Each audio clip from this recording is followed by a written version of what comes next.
Martes 7 de noviembre de 2012, es un gusto que nos acompañe en la entrevista en línea que transmitimos en tiempo real desde la sala de redacción de la Prensa Aráfica. Saludos a usted que está con nosotros en laprensarafica.com y también nos escucha en GD Radio del grupo Dutriz. Un tema central en la agenda del análisis para este día, el resultado de la elección presidencial en Estados Unidos y las posibles consecuencias o no de la política exterior norteamericana en América Latina y El Salvador. ¿Puede ocurrir un cambio de la estrategia con los aliados en la zona o con los países más hostiles hacia Estados Unidos? ¿Qué puede pasar en la relación con Venezuela, Cuba o Nicaragua? ¿Hay una tendencia a un endurecimiento de las medidas hacia estos países? Bueno, muchas interrogantes y sobre todo la parte migratoria, que es la que más interesa a nuestros compatriotas que residen en Estados Unidos. En tanto, hay una cantidad importante de salvadoreños que viven en ese país que esperan tener la documentación necesaria para convertirse en ciudadanos norteamericanos.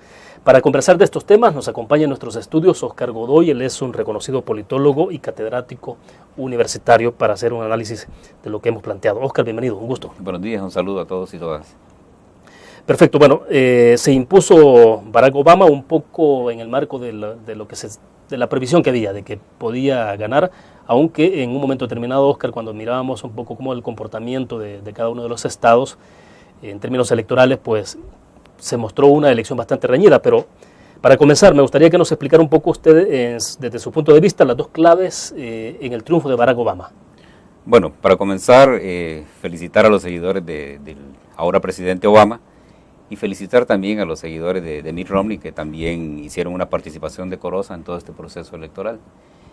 Analizando un poco cuáles fueron los factores de ventaja que Obama tuvo en esta campaña, podría decirse que, en primer lugar, Obama sigue todavía con la investidura de la esperanza y del cambio, ¿verdad? Todavía es un símbolo en la comunidad norteamericana y eso se refleja en la posibilidad que la gente tiene de refrendarle el mandato y seguir esperando que se consoliden las propuestas y las ideas que él comunicó en las elecciones pasadas y en esta. En segundo lugar, Obama, además de ese carisma personal que él siempre ha mostrado durante ya un buen rato que se ha hecho público su participación política, supo también tener una comunicación más directa con la gente, pudo empaparse, digamos, de la gente y eso lo diferenció bastante de Mitt Romney, que se parecía como un hombre más frío, un tanto menos cercano, aunque más enérgico y más tecnócrata. Se considera también que Obama pudo movilizar cantidades de votantes que de una u otra forma podrían estar inertes en todo este proceso, en la medida en que él va acercándose y haciendo propuestas que encantan a la gente y que la hacen ver como el centro de una plataforma política desde el gobierno norteamericano, para comenzar, William. Perfecto. Ahora, ¿qué tan determinante entonces ha sido el voto hispano, el voto afroamericano, sobre todo el voto hispano? Porque la última información que teníamos era que el voto hispano en general, más o menos el 75% se había decantado por Barack Obama, a pesar de que, bueno, ya vamos a comenzar a hablar del tema de las deudas, que en reforma migratoria prácticamente no ha habido nada. O sea, a pesar de eso, el voto hispano, el votante hispano sigue endosando el respaldo a Barack Obama. ¿Cómo se explica esto? Recordemos que el contexto en el que se dan las elecciones pasadas, cuando Obama es presidente por primera vez, son unas elecciones que impregnan con bastante fuerza la psicología del votante latino y de otras minorías en los Estados Unidos. Esa impregnación va respaldada por la promesa de un cambio, de una reestructuración del modo de servir en lo social.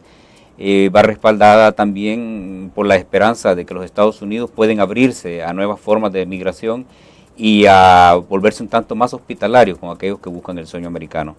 El latino, aunque no ha visto de manera concreta el resultado en esa primera oferta, puede creer, ¿verdad?, que es mejor seguir teniendo esperanza con un presidente que ya está instalado y que está bien comprometido que con un presidente que ha estado fuera de toda la estructura institucional del Ejecutivo y que no conoce de cerca, podría decirse, cuáles son las necesidades concretas de minorías como esta.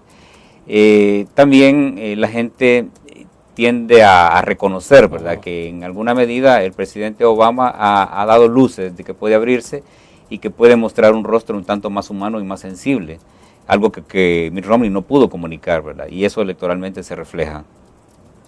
Ese es como en el caso del votante hispano, porque en el votante blanco, de acuerdo a las estadísticas, sí se ha decantado más por Mitt Romney. Sí. Eso nos sí. indicaría entonces, Oscar, perdón, que el votante hispano está pesando cada vez más, en cada elección está pesando más todavía y se está volviendo más determinante. Sí, está siendo determinante, ¿verdad? De hecho, es un conglomerado que está determinando elecciones en este caso.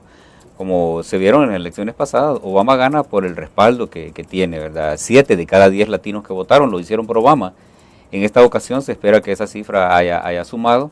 Se habla, por ejemplo, de que el 69% del voto latino fue captado por Obama, frente a un 20 o un 21% que recibe Mitt Romney. A pesar de que en la comunicación electoral de estas elecciones el tema de lo latino estuvo tanto fuera y había una coincidencia en ambos candidatos en que el tema migratorio no fue tema de discusión, incluso ni de los medios de comunicación, ¿verdad? Sin embargo, aparte de esa marginación, digamos, del tema, la inteligencia del votante latino de hacerse ver, de hacerse sentir, ¿verdad?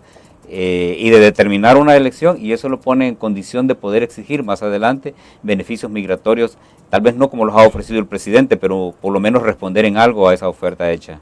Ya, vamos a una pausa comercial. Cuando regresemos, la Cámara de Representantes queda controlada por los republicanos, el Senado está entonces por los demócratas. ¿Qué implicaciones tiene eso en términos de las posibilidades que tiene Obama de buscar o de encontrar, de comenzar a dar ya respuestas concretas a los hispanos en el tema migratorio? Es decir, sobre todo porque durante su primera elección, el primer año, tuvo correlación importante a nivel de esos organismos y sin embargo no empujó con beligerancia todo el tema migratorio. Entonces, ahora, ¿qué puede pasar en el futuro? Vamos a una pausa y volvemos con ese tema.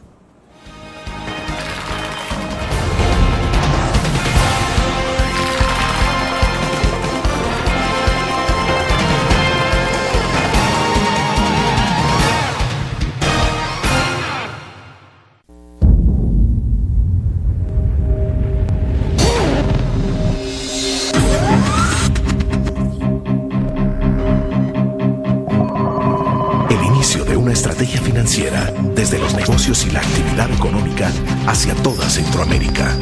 El Economista Regional, una revista especializada donde encuentras el panorama empresarial y los principales movimientos financieros. El Economista, el modelo regional de información económica.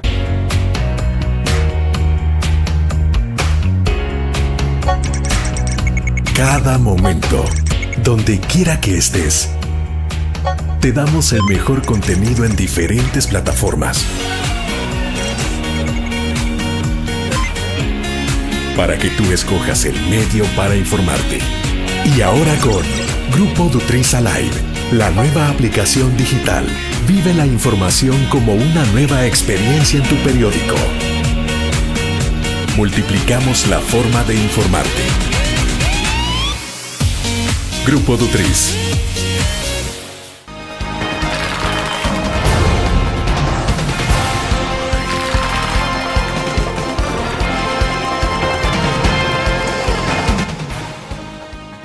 Este miércoles nos acompaña en entrevista en línea Oscar Godoy, politólogo y catedrático universitario. Estamos haciendo una reflexión, un análisis en torno al resultado electoral de las elecciones presidenciales en Estados Unidos, donde se ha confirmado la reelección de Barack Obama. Oscar, decíamos en el segmento pasado entonces, una de las deudas importantes que tiene Barack Obama, y a pesar de obtiene ese beneficio del votante hispano, es que hubo un compromiso durante la primera elección, hubo un compromiso de meterle el diente, digamos, al tema migratorio, sin embargo no ocurrió nada. Sí. ¿Qué va a pasar ahora? Digamos que puede ser esa una de las facturas o de las cuentas pendientes de Barack Obama que pueden ser claves para más adelante. Sí, yo creo que sí, ¿verdad? Porque cuando el tema de los derechos de los migrantes en Estados Unidos queda al margen de la comunicación electoral de esta campaña, ya se ve como una tendencia institucional en los Estados Unidos de que es un tema que debe estar un poco ralentizado, porque recordemos que el tema de migración para los Estados Unidos es un asunto de seguridad nacional, no es un asunto meramente social como lo conciben los latinos y la sociedad en general, ¿verdad? Los Estados Unidos el tema de migratorio lo pasan por todos los filtros de las agencias de seguridad a efecto de que una apertura en el tema migratorio no se vaya a convertir en una apertura a una amenaza desde América Latina en este caso. Sin embargo, cuando el votante se da cuenta que la plataforma o la oferta que le hicieron en migración no se cumple, el votante no se queda callado, sino que hace uso de las herramientas que la democracia le da, en este caso es el voto, ¿verdad?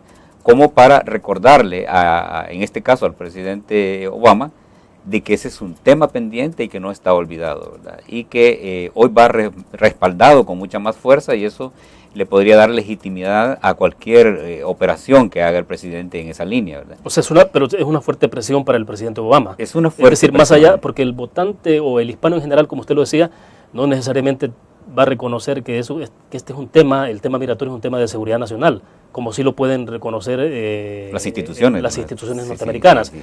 Pero sí hay una presión fuerte en este periodo para Barack Obama en ese sentido. Sí, es que aquí hay que separar dos dimensiones. Primero, la dimensión electoral es que el latino, muy a pesar de que no estaba contento con su situación migratoria, endosa un periodo más al presidente. El latino, aunque sabe de que los Estados Unidos están pasando por un momento crítico en su economía y más que todo en la oferta de trabajo y oportunidades para la gente, aún así el latino le endosa y determina una elección. Ya no es una situación propiamente electoral, sino que trasciende lo político. Trasciende en lo político porque a partir de ahora el presidente Obama no puede hacerse a un lado de los compromisos que asumió frente a los latinos. Tiene que tomar en cuenta que América Latina es un espacio, ¿verdad?, de su geografía que tiene que tomarse en cuenta a la hora de establecer convenios, relaciones, tratados, y al mismo tiempo para resarcir derechos de la gente que vive en su territorio. No es un tema que va a poder ser obviado, ¿verdad? Y es un tema que fue mencionado en esta campaña por los medios de comunicación y por muchas organizaciones de migrantes, aunque estaba fuera de la agenda propiamente comunicativa de los dos candidatos. Esa es una legitimación que hace el latino al votar, que permite que también las asociaciones, los grupos de presión, los lobbies y los grupos de interés en Estados Unidos puedan participar exigiendo que la reforma integral comience a establecerse. El argumento que tenía el presidente Obama de que no tenía el control del Congreso, ese es un argumento pues que en este caso queda un poco débil, ya porque hay presión, ¿verdad?, porque este tema se incorpore.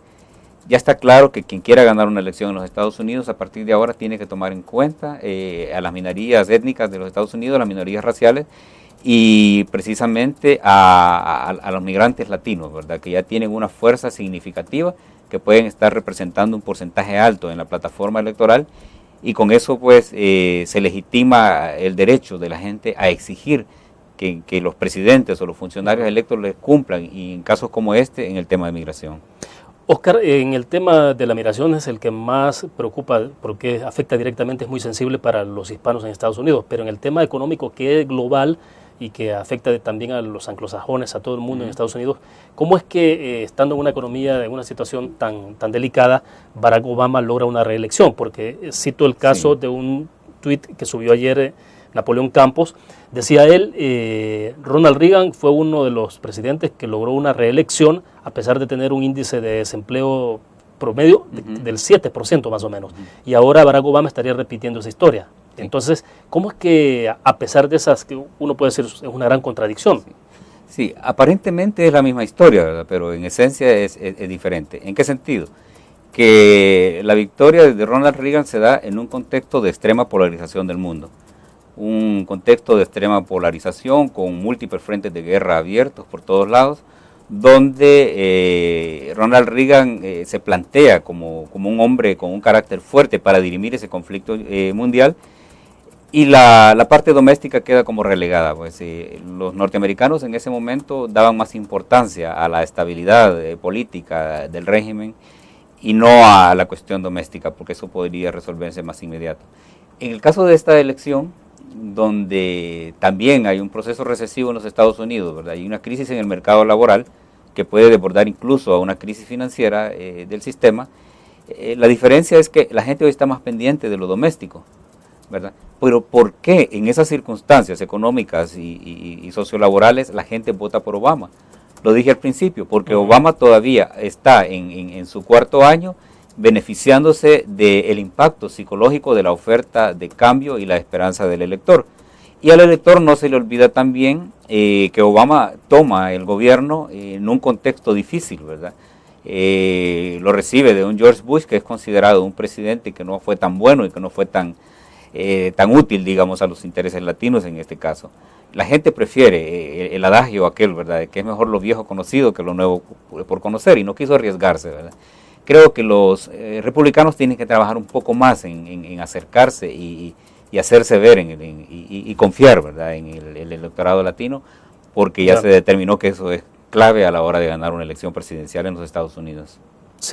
Para cerrar este segmento, serían muy conservadores los republicanos, incluso en el manejo mismo de su campaña. Fuera de cámara le decía, cuando uno observa la cuenta de seguidores en Twitter, por ejemplo, que tiene Barack Obama, creo que son como 30 millones de seguidores. Sí. Mitt Romney era muy bajo, muy escaso. Hay un contacto clarísimo, directo del presidente con la gente a través de una cuenta social como esa, a la que muchos presidentes en América Latina, incluyendo el nuestro, le tienen mucho miedo. Sí, es que también aquí el estratega de los republicanos falló en algo, y es que creyó, con el solo hecho de tener un contexto de recesión y de posible crisis financiera internacional derivada de la crisis interna de los Estados Unidos, el solo hecho de tener un país con una alta deuda y con un déficit bien significativo, un país con unas tasas de desempleo cayendo, y con una oferta de migración no cumplida, los republicanos creyeron que con solo eso bastaba para derrotar al presidente Obama.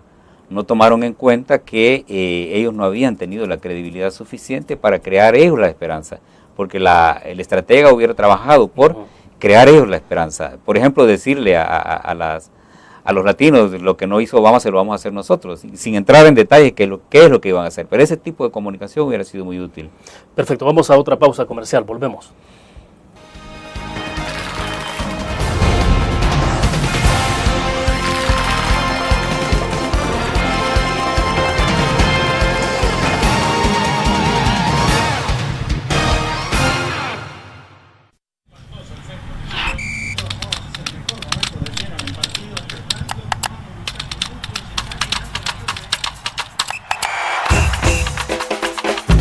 La emoción del deporte está en www.elgrafico.com.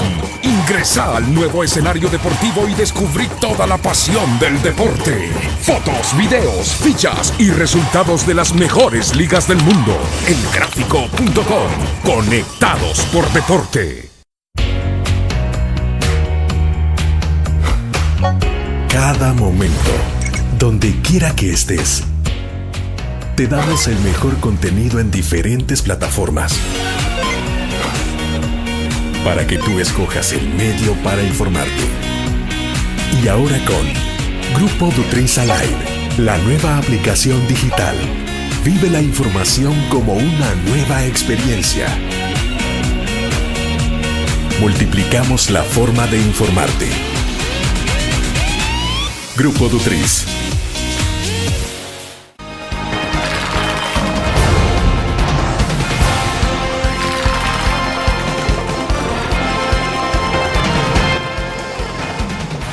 Oscar, ¿pueden los hispanos albergar entonces la esperanza, o más bien la esperanza ya está clara que la albergan, porque desde el momento que validan con su voto a Barack Obama?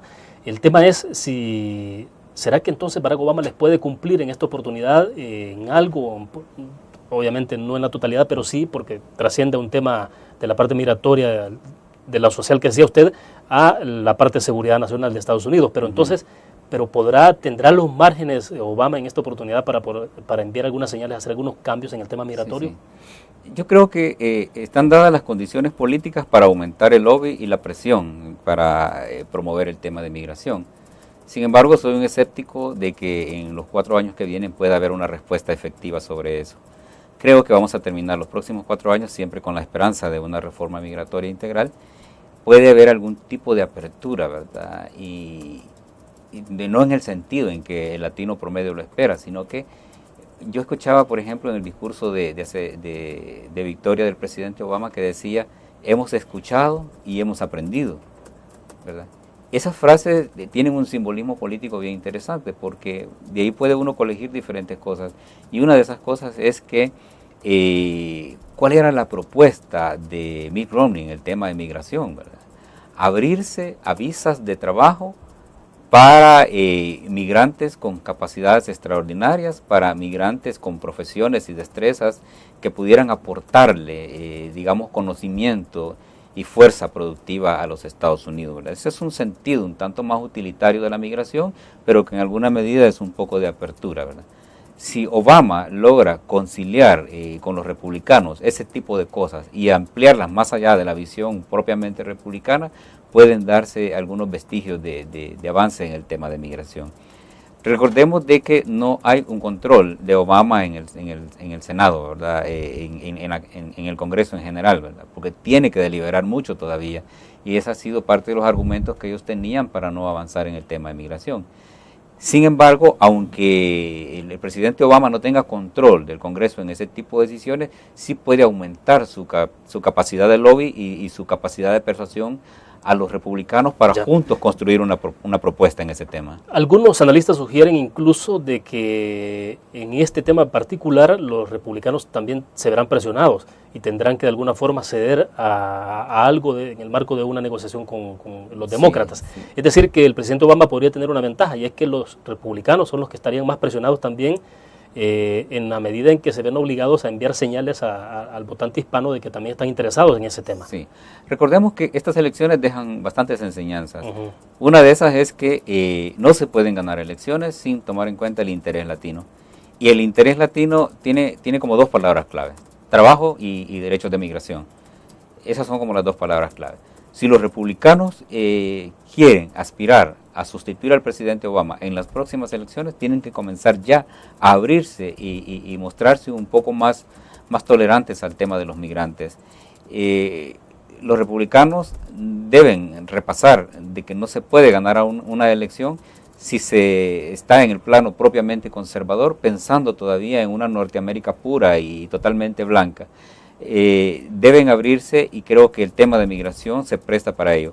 Obviamente ellos pueden hacer concesiones e incluso tomar la iniciativa, porque aquí también eso es bien importante. En la medida en que uno u otra parte tome la iniciativa en este tema, en esa medida también se legitima electoralmente y adquiere ventaja para las próximas elecciones. De acuerdo. Hablemos un poco más ya de política exterior, es decir, ¿qué significa la reelección de Barack Obama? ¿Es continuidad? En el caso concreto para El Salvador, después nos iremos a hablar un poco más hacia América Latina, pero para El Salvador, ¿qué implicaciones tiene esto? ¿Veremos más de lo mismo? ¿Algunos pequeños cambios, algunos matices? ¿O qué? Sí, yo creo que puede pasar lo siguiente. Quizás los próximos 2 años vamos a tener una política exterior en la forma como la hemos visto en los últimos 4 años. Porque desmontar estructuras y modelos de trabajo en relaciones internacionales no es fácil, más que todo en los Estados Unidos, que es un país tan institucional, ¿verdad?, donde todo va validado por sus diferentes agencias. Podemos pasar 1 año o 2 años todavía en el mismo formato. Sin embargo, retomando las palabras del presidente anoche cuando celebraba, que decía, hemos escuchado y hemos aprendido, también hay que recordar que una parte más cuestionada al presidente Obama por parte de Mitt Romney, y que tuvo bastante eco e hizo ver a Obama un tanto débil, era la forma en que estaba manejando el tema de seguridad y defensa de los intereses de los Estados Unidos en el mundo. Los enfoques cambian en las diferentes visiones republicanas y demócratas. Sin embargo, yo pienso que en los próximos, del 3.º al 4.º año, podríamos ver un cambio, una inflexión diferente, mostrando quizá un Obama más fuerte, un Obama que tiene más presencia, un Obama que es más exigente en el Medio Oriente, básicamente, que es donde están las rutas de interés de los Estados Unidos. Si no lo hace, Obama estaría en una contradicción, en el sentido de que dijo que había aprendido, y si no lo hace, estaría demostrando lo contrario. Pero en el caso concreto de El Salvador, entonces veremos como una especie de continuidad de lo que se ha tenido. Sí, las relaciones de El Salvador con los Estados Unidos son buenas y son bastante estables, ¿verdad? Lo decía ayer mismo la embajadora de los Estados Unidos en El Salvador, ¿verdad? ¿En qué consiste la relación de los Estados Unidos con El Salvador? Consiste en acompañamiento mutuo en temas de interés regional, ¿verdad?, de lo que puede significar, por ejemplo, el apoyo político de El Salvador en procesos regionales o continentales, y también en sentido inverso, los Estados Unidos apoyando con los grandes temas problemáticos del país, como la seguridad, por ejemplo, la economía y la institucionalización del país. Esas cosas se mantienen porque son como de agenda permanente en un país como los Estados Unidos, cuya gestión está centrada en instituciones y leyes. No pasa nada si hay un cambio de un presidente, ¿verdad? La inflexión uno la mira a veces cuando hay un incremento en la ayuda. Por ejemplo, si de estar ayudando son 100 millones, de repente otro presidente hace 150 millones o 200, ese tipo de inflexiones. Pero el tipo de ayudas y los programas son como estables. Perfecto. Hacemos otra pausa comercial, volvemos con más.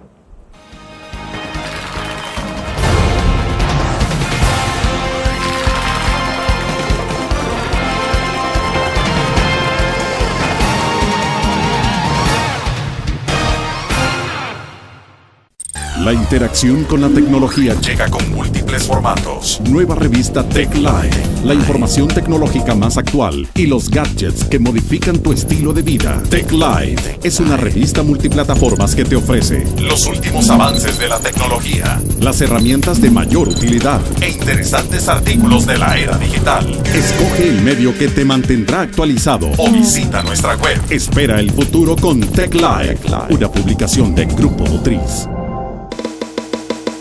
Tu periódico es dinero, porque ahora puedes pagar con la prensa gráfica.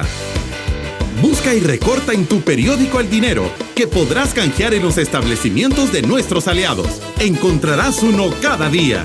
Compra con la prensa gráfica y encuentra una buena noticia para tu bolsillo. Con la prensa gráfica lo compras. Con la prensa gráfica lo pagas. La prensa gráfica. Noticias de verdad.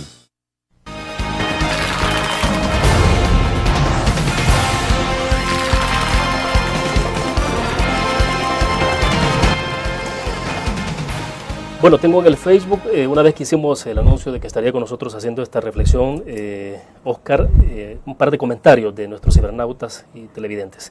Edgar Aguilar Pérez nos dice en Facebook: si Obama vuelve a ser presidente es como reelegir a Funes, no han hecho nada, solo le dieron un dulcito al pueblo común. Estos dos presidentes tienen algo en común, los pusieron solo para burlarse de la oligarquía y por ser último disparo de la tiranía. Luego hay una respuesta acá de Carlos Escobar, dice: pues la verdad es que hay algo similar entre ellos, y es que ambos heredaron un país completamente en quiebra, y en ambos países con la gran diferencia del tamaño de sus economías y territorios, pero ambos endeudados con el doble de su presupuesto anual, y en esas condiciones, ¿qué les queda por hacer?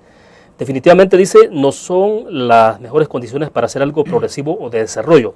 Lo primero, si es humano, dice, es tratar de hacer algo por la persona más vulnerable, lo que sea. Lo otro que ambos hicieron por no tener fondos es prestar para sobrevivir como Estado y en lo que se pueda hacer algo para el desarrollo. Obama sube los impuestos para los más ricos para obtener fondos e invertirlos en fuentes de trabajo. En El Salvador, al menos, los homicidios que nunca habían cambiado en décadas, hoy ha disminuido. ¿No significa nada?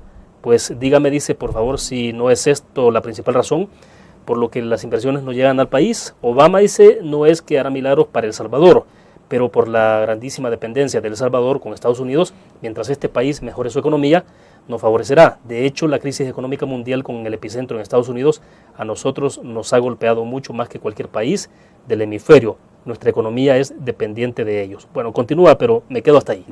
¿Qué opina?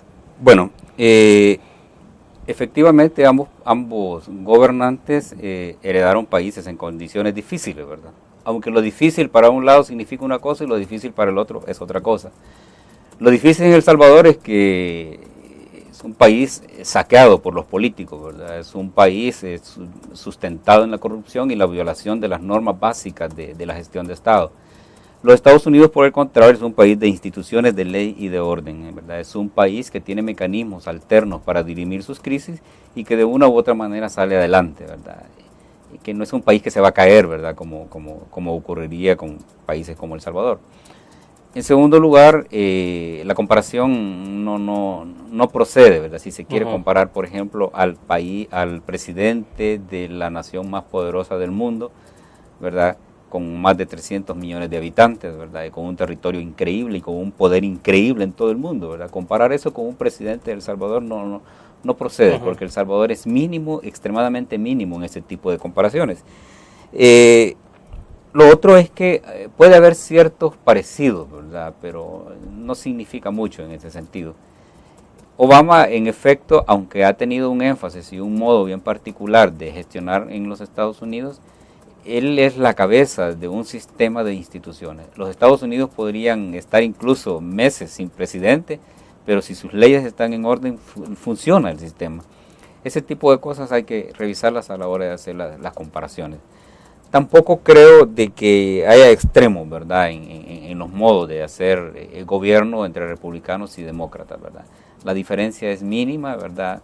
Quizás nosotros tenemos la tendencia a pensar a gobernantes republicanos haciendo más guerras y desorientando un poco más lo social, ¿verdad? Y por otra parte, la experiencia que se tiene con los gobiernos demócratas es que están inclinados un poco más a lo social. Se puede hacer esa comparación, por ejemplo, con El Salvador, en el sentido de que un gobierno de izquierda o centroizquierda podría inclinarse un poco más a lo social, ¿verdad? Y menos a la macroeconomía. Eso ya lo hemos visto. Lo otro es que hay cambios en El Salvador, ¿verdad? Hay que decir que sí, ¿verdad? Sin entrar en este momento a discutir qué cambios, en qué dimensión y en qué alcance, ¿verdad? De hecho, los cambios siempre existen, ¿verdad? Ya, me llama un poco la atención, Oscar, hablando ya de esa especie de comparaciones que a veces no resultan tan cómodas o factibles.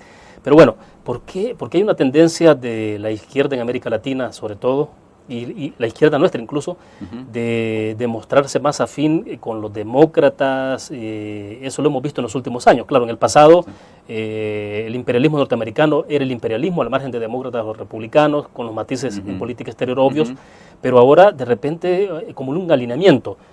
Si es alguien de derecha o es Arena, en el caso de El Salvador, tiene que ser pro-republicano, y en el caso de la izquierda a favor de Estados Unidos, de los demócratas. Incluso escuchamos declaraciones que fueron reales de Chávez y otros presidentes diciendo de que si ellos pudieran votar, votarían por Obama. Entonces, pero uno dice, bueno, pero ¿y esto qué es?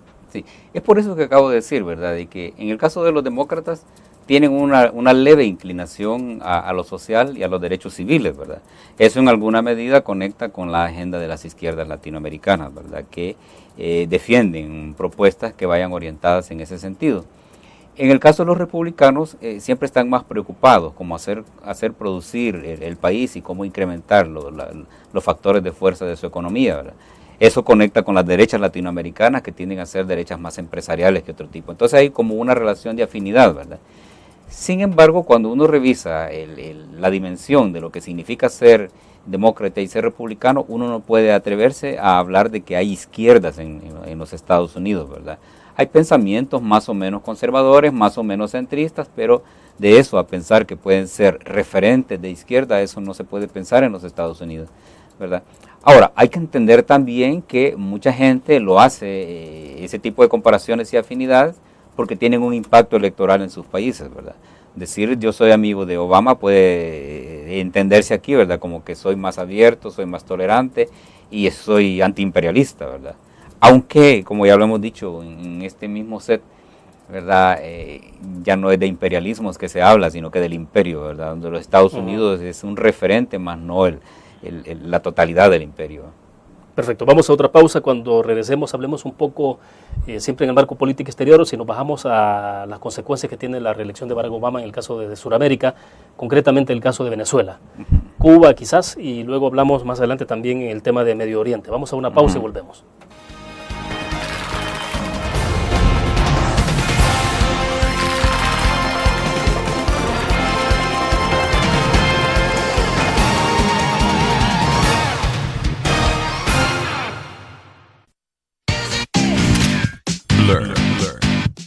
La revista más innovadora y moderna de todos los tiempos. Única en su estilo, creativa.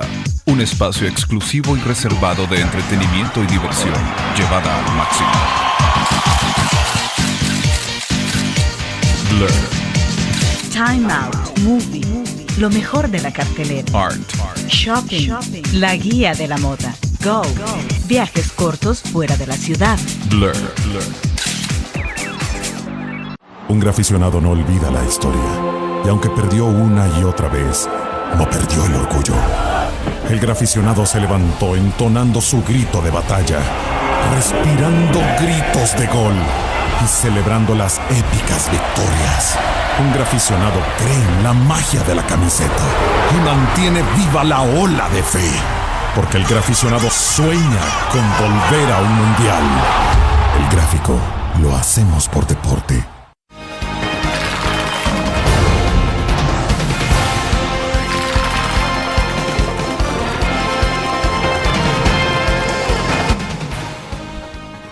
Oscar, la reelección hacia América Latina, el tipo de consecuencias, sobre todo para Venezuela, en el caso de Cuba, esos dos países de manera especial.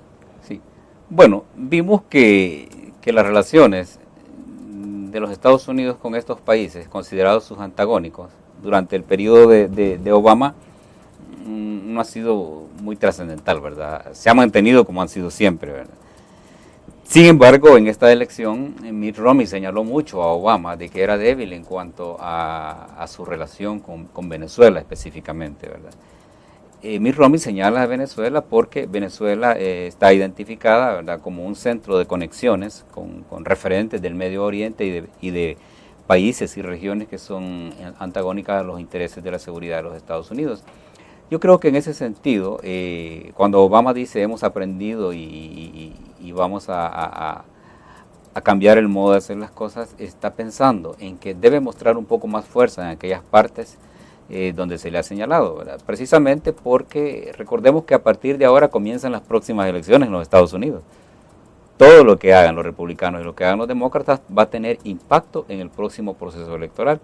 Dentro de 4 años vamos a estar en una discusión similar y vamos a estar revisando qué cosas cambió Obama que pudieron restarle fuerza, por ejemplo, al argumento republicano, ¿verdad? Y en el tema de Venezuela, por ejemplo, yo no creo que Obama quiera que le vuelvan a reclamar ese punto. Lo mismo es su posición respecto a Nicaragua y Cuba, que en alguna medida está estancada en un modo de relaciones que no le afecta en nada a los Estados Unidos. Cuando usted dice que se puede ver a un Obama más enérgico, es un poco en la retórica, en algunas acciones concretas, sí, sobre todo en la parte cuando se habla de, que usted decía también, de la relación que tiene el presidente Chávez con Ahmadinejad, que esa parte sí ya trasciende al tema de seguridad nacional, sí, para Estados Unidos. Sí. Es que en ese punto es cuando podemos ver más fuerza. Por ejemplo, puede haberse un mayor despliegue de cuadros y servicios de inteligencia hacia Sudamérica, tratando de recabar información un tanto más directa, ¿verdad?, que pueda ser utilizada en cualquier momento que el presidente pueda ser cuestionado sobre qué es lo que está haciendo. En segundo lugar, no me sorprendería, ¿verdad?, que las agencias privadas de inteligencia puedan también abocarse a recoger información un tanto más precisa y más de cerca sobre el proceso venezolano, que pueda ponerse en función de entender si realmente hay una amenaza o no la hay. Recordemos que Obama tiene el referente de que George Bush fue cuestionado por haber manejado una falsa alarma en el caso de Saddam Hussein, ¿verdad?, algo que más adelante se lo cobraron, y ese tipo de errores no se los puede permitir, ¿verdad? Sin embargo, tampoco puede descuidar un punto que se le señaló y en el que él no tuvo muchas respuestas claras. Perfecto, ahora hablemos un poco de más allá, es decir, más allá, me refiero, por ejemplo, a lo que puede pasar en el hecho de que hay una tensión fuerte en este momento de Israel con Irán, la inminencia, dicen algunos, de un ataque, sí, hacia las plantas nucleares que tiene Irán. Luego está el conflicto sirio, la amenaza o el temor de que existe que se convierta en una especie de derrame, sí, de ese conflicto hacia otros países árabes. ¿Cómo se podría estar moviendo Barack Obama, por ejemplo, sí, en el caso con Israel, que es uno de los principales aliados que tiene en el Medio Oriente? Sí. Yo creo que para el presidente Obama, lo más difícil en el Medio Oriente, más que Irán mismo y que Siria y que Líbano, es la posición, ¿verdad?, y la conducta que pueda tener Israel en este conflicto. Israel puede contribuir a desencadenar un conflicto abierto en los términos militares en que ya conocemos que ocurre. Obama puede estar moviendo su diplomacia en el sentido de que eso se evite, pero asegurando el control sobre aquellas amenazas directas. Más concretamente me refiero a Irán, ¿verdad?, con su potencial nuclear que puede estar trabajando. Hay hipótesis que plantean que dentro de 1 o 2 años puede abrirse un conflicto directo con Irán, ¿verdad? Y ahí vamos a ver en qué medida Obama muestra mayor fuerza desplegando todo el potencial militar que tiene, o logra articular con su representante diplomática relaciones disuasivas que hagan que Irán se retracte y se mantenga bajo los parámetros que establecen los organismos internacionales de seguridad. Sin embargo, el presidente Obama, cuando él dice que ha aprendido y que ha escuchado, debería dar respuesta a las señales que le censuran, ¿verdad? Que no ha sido muy cooperante con Jerusalén, por ejemplo, respecto a la amenaza iraní, ¿verdad? Y también a ese conflicto que está tan álgido entre Siria y Turquía, ¿verdad? Que es otro punto de futura explosión. De acuerdo. Una pequeña pausa más y regresamos.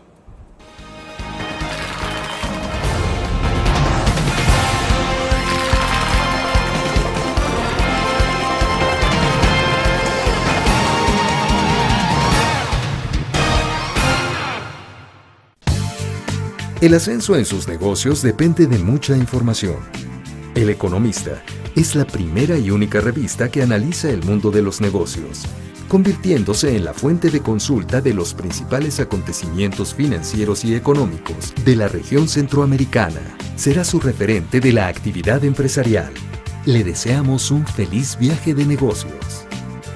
El Economista, el modelo regional de información económica.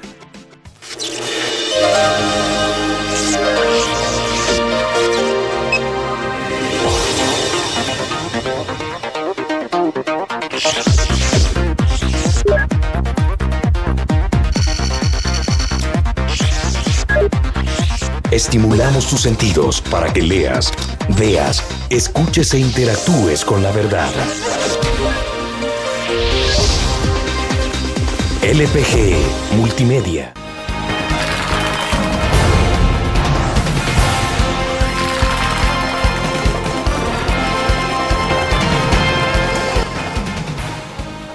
Oscar, en todo caso, bueno, planteándolo en función de la influencia de Estados Unidos en el mundo, los imperios, cuando se habla del imperialismo, los imperios, ¿cómo se está viendo el mundo en adelante? Es decir, siempre un mundo multipolar, el caso de China continental, por ejemplo, ¿cómo se mueven a esos niveles? Sí.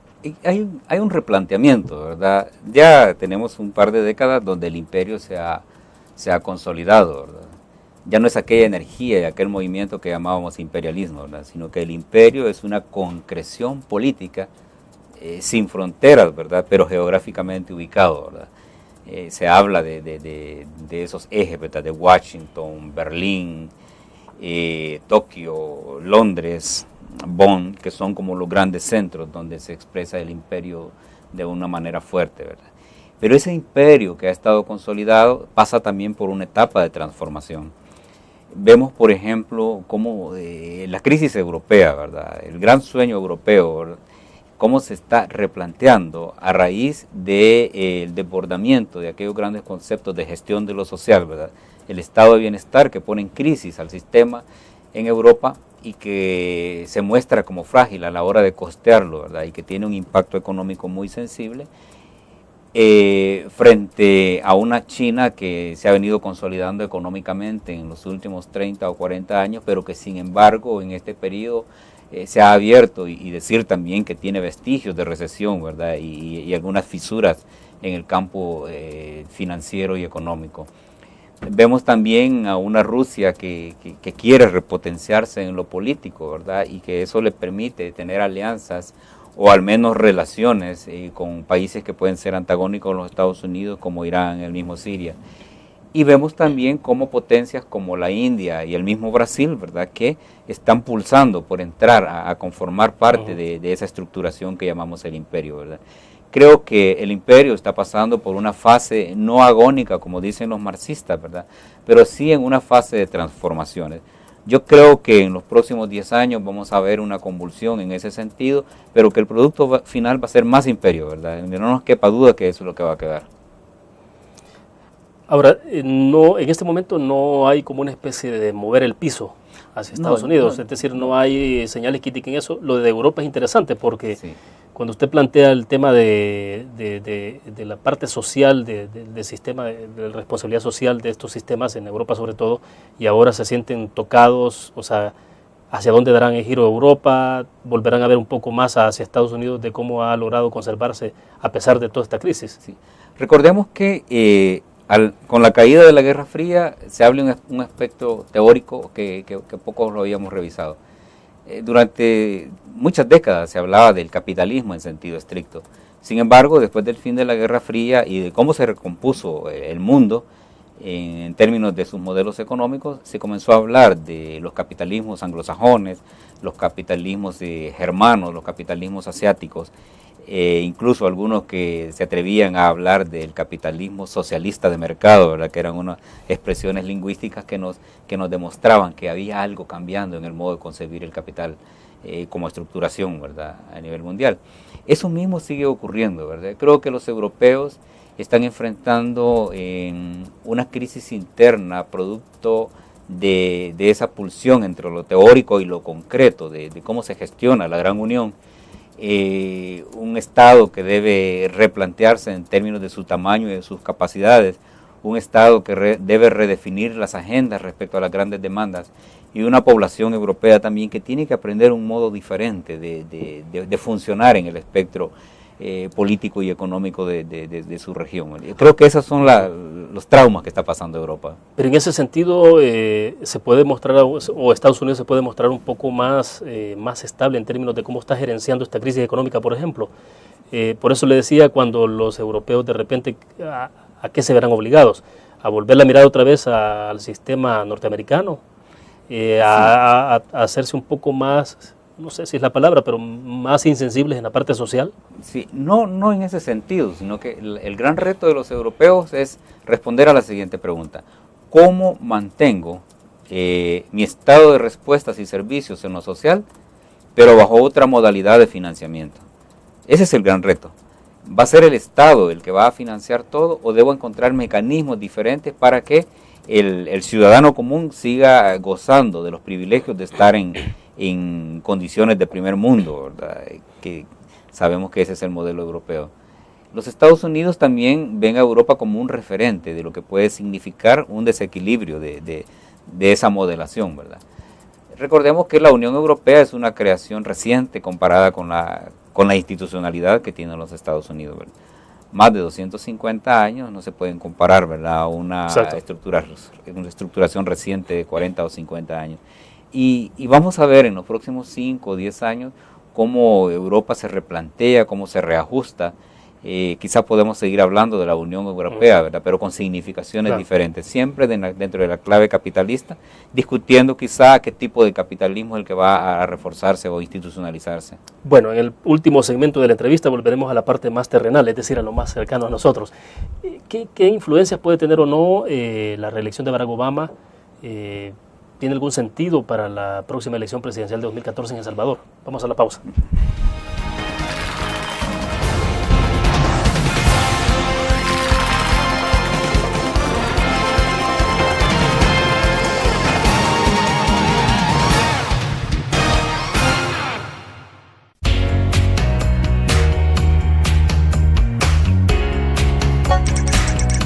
Cada momento, donde quiera que estés, te damos el mejor contenido en diferentes plataformas.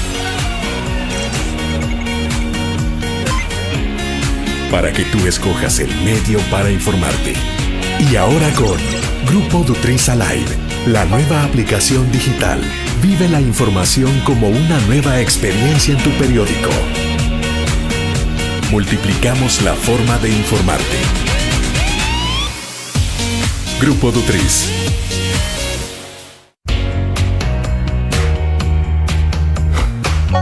Cada momento, donde quiera que estés, te damos el mejor contenido en diferentes plataformas. Para que tú escojas el medio para informarte. Y ahora con Grupo Dutriza Live, la nueva aplicación digital. Vive la información como una nueva experiencia.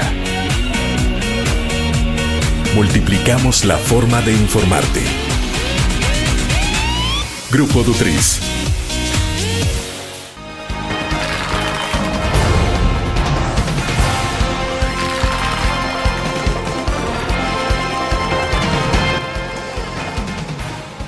Bien, estamos al cierre de la entrevista en línea. Oscar, volviendo a la parte de El Salvador, Estados Unidos, elecciones en Estados Unidos, reelección de Barack Obama, ¿tiene alguna significancia para lo que puede ocurrir en 2014 o en absoluto? No, tiene algunas claves que podemos intentar comprender, ¿verdad? La primera es que en la medida en que un gobierno responde en algo o en poco a sus electores, el elector puede legitimarlo en un siguiente proceso electoral. Esa es como una primera conclusión. Otra conclusión es de que una victoria de Obama significa estabilidad y continuidad en el modelo de relaciones y de beneficios que El Salvador recibe de los Estados Unidos. Si hubiera sido una victoria de Mitt Romney, hubiéramos entrado en una fase quizás de espera y de reacomodo que podría llevarse hasta un año y eso ralentizar, por ejemplo, el flujo de dineros y otros recursos que vienen de los Estados Unidos para favorecer a El Salvador. Lo otro es que una victoria de Obama le da energía, al menos psicológica, a los dirigentes de izquierdas o de centros que plantean un proyecto de gestión del país que es diferente al modelo tradicional de las derechas. Pero también para las derechas implica de que tienen que revisar aquellos aspectos que hicieron, por ejemplo, que los republicanos en general y Mitt Romney en particular no avanzaran.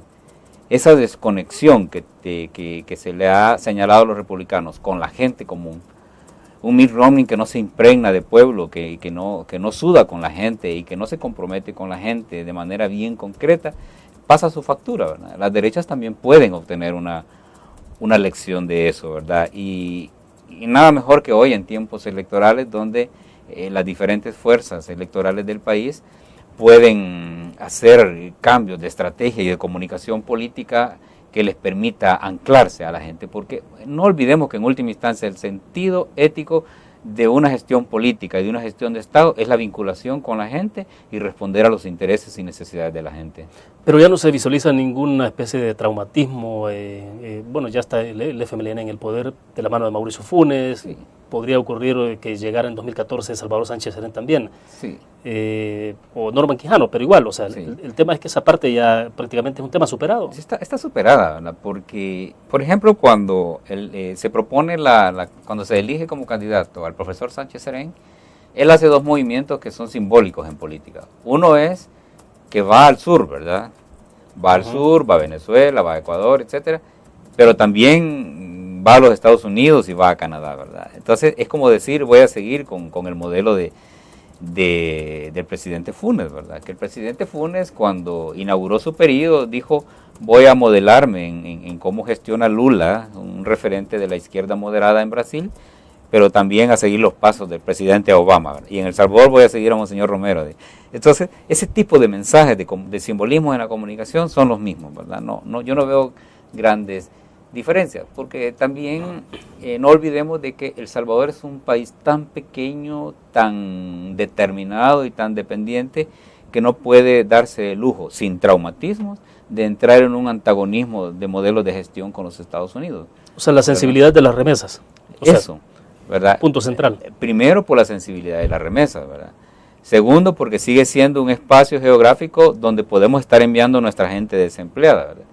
Y tercero, porque los Estados Unidos también han mostrado firmeza a la hora de dirimir conflictos, ¿verdad? Como el caso del problema de la Corte, ¿verdad? Que los Estados Unidos dijeron, queremos Corte para tal fecha, y le dicen al presidente que la quieren ya, ¿verdad? Cuando la gobernadora también ha dicho que es urgente nombrar al fiscal, ¿verdad? Exacto. Cuando los Estados Unidos tienen un papel relevante en el caso de Honduras, ¿verdad? Cuando denuncian con firmeza las irregularidades electorales en Nicaragua.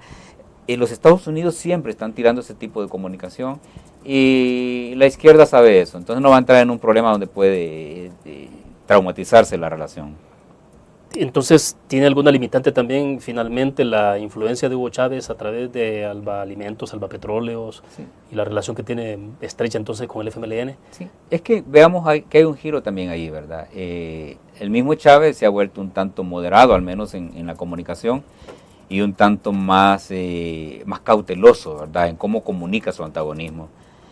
la respuesta a eso es que ha sido revitalizado también por un nuevo mandato electoral, y eso se aprende, ¿verdad? En América Latina aprendemos de esas cosas, y si no, deberíamos hacerlo. Bien, se nos fue el tiempo. Gracias, Oscar, muy gentil. Gracias, William, fue un gusto conversar con ustedes. Bueno, terminamos de esta manera la entrevista en línea. Mañana tenemos una transmisión especial de la entrevista, como lo hacemos el primer jueves de cada mes. Estaremos transmitiendo desde Torre Futura con Pencho y Aida. Estará con nosotros el viceministro de Vivienda y también el presidente de Casalco en esa transmisión especial. Gracias a ustedes por su fiel sintonía.